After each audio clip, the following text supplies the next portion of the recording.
एक वहाँ की जो बीजेपी के अपॉइंटेड लेफ्टिनेंट गवर्नर साहब हैं और वहाँ पर सेंट्रल गवर्नमेंट की सरकार है, प्रधानमंत्री श्री नरेंद्र मोदी का एडमिनिस्ट्रेशन चलता है, तो वो नाकाम साबित हुए।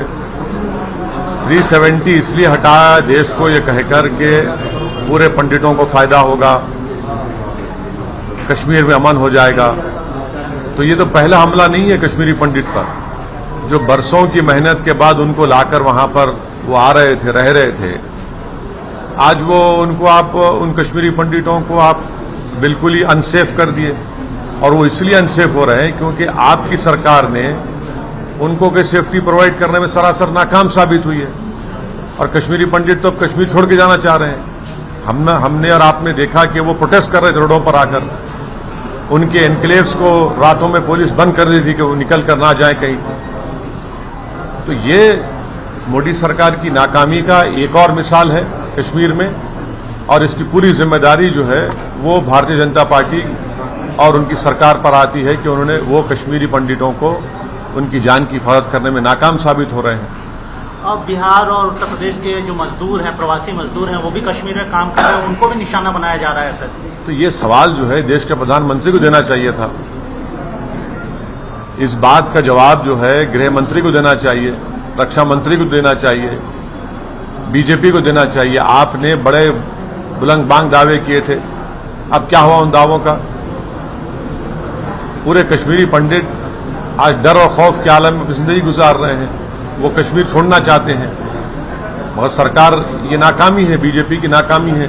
सर, कल प्रधानमंत्री ने अपने भाषण में बहुत कुछ कहा, पंच प्राण को लेकर के 5 बातें जो भारत के लिए अगले आने वाले कई सालों तक उसके बारे में बात की। और जो हमेशा आप बोलते थे कि एक भी मुस्लिम फ्रीडम फाइटर का नाम नहीं ले सकता, तो उन्होंने 2 नाम लिए।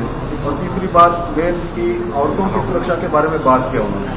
सुनिए, भारत की जंगे आज़ादी के लिए प्रधानमंत्री सिर्फ 2 मुसलमानों का नाम लिए तो क्या करूं, मीठे बांटूं मैं? ऐसे हजारों नाम हैं। प्रधानमंत्री को बोलना पड़ा, अशफाकुल्लाह का नाम लेना पड़ा, हजरत महल का नाम लेना पड़ा। ऐसे कई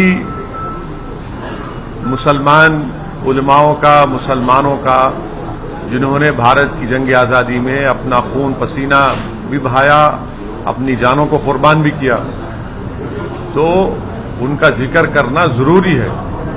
कैसे हमको 47 में और 1930 की मेहनत से 47 आज़ादी मिली? नहीं, हमको आज़ादी मिली 47 में इसलिए क्योंकि जंगे प्लासी में सिराजुद्दौला ने अजीम कुर्बानी दी, फिर बक्सर की जंग हुई, फिर सैयद अहमद शहीद की शहादत हुई बालाकोट में, 1799 में टीपू सुल्तान की शहादत हुई, फिर सन 57 में जंग आज़ादी हुई।